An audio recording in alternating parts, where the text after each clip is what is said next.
Você sabia que existem 8 situações que a Receita Federal pode excluir o seu MEI? Você pode deixar de ser MEI em 8 situações de forma automática e quem faz isso é a Receita Federal sem você saber? Vem comigo nesse vídeo para entender este importante detalhe. Mas antes eu preciso da sua ajuda para levar essa informação de utilidade pública para mais pessoas. E você pode me ajudar ao se inscrever aqui neste canal, caso ainda não esteja inscrito. O microempreendedor individual, que é uma condição excelente para quem está iniciando a sua jornada empreendedora, precisa ficar atento a vários aspectos. A característica do MEI é que ele leva o seu nome, é uma equiparação a uma pessoa jurídica, mesmo não sendo uma pessoa jurídica. Tem CNPJ, mas é equiparado a uma pessoa jurídica. Não é uma pessoa jurídica. Há uma confusão entre o MEI e a pessoa física, pois você responde de forma ilimitada por algo que faça no seu microempreendedor individual, pois ele não é uma caracterização de uma pessoa jurídica, e sim uma equiparação. Outro ponto importante é que você precisa ficar atento ao limite anual de R$ 81.000.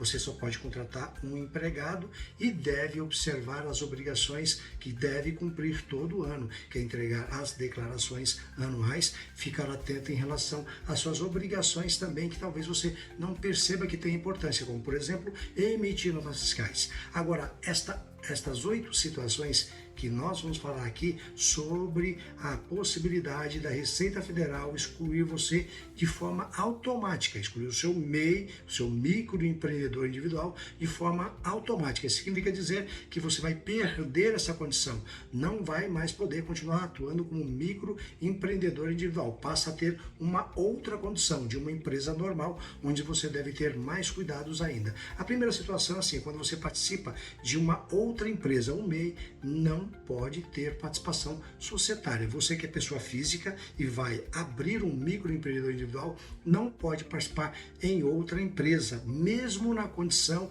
de administrador, onde você não é sócio, mas é apenas e exerce apenas a função de administrador. É impeditivo. A outra situação é olhar a vedação da natureza jurídica. Existem várias naturezas jurídicas que não são permitidas, são vedadas, são proibidas que você faça a abertura e possa ser um microempreendedor individual. Tem mais um ponto interessante, que é o excesso de faturamento. Este é o campeão de bilheteria. Como eu disse anteriormente, você tem em média um limite mensal de 6.750 e se você abriu em janeiro de cada ano, você tem um ano inteiro, portanto dá R$ 81.000. Mas deve observar que se você abriu na metade do ano, deve verificar quantos meses você tem, da data que você abriu até o final do ano, para entender e multiplicar isto por 6.750. Não pode ultrapassar. Não pode fazer confusão também que o limite anual é de R$ 81.000, mas para quem abre o MEI em janeiro. Se você abriu em fevereiro, você tem um mês a menos, então é 11 meses vezes 6.750. Então, de novo, são 11 meses. Se você abrir em fevereiro, são 11 meses vezes R$ 6.750. Este é o limite que você tem. Então, fique atento, pois a Receita Federal controla isso e pode excluir o seu MEI desta atividade, deste modelo que é vantajoso para você de forma automática. Outra situação é o seguinte, olha, o MEI pode contratar até um funcionário, até um empregado. Desta forma, você deve ficar atento, pois se contratar mais de um funcionário, também será excluído automaticamente, sem nenhuma outra observação. É regra, você não pode contratar mais do que um funcionário. E outra situação também é o seguinte, relacionada a funcionário, é que você não pode pagar acima do limite estabelecido na legislação. O que está estabelecido?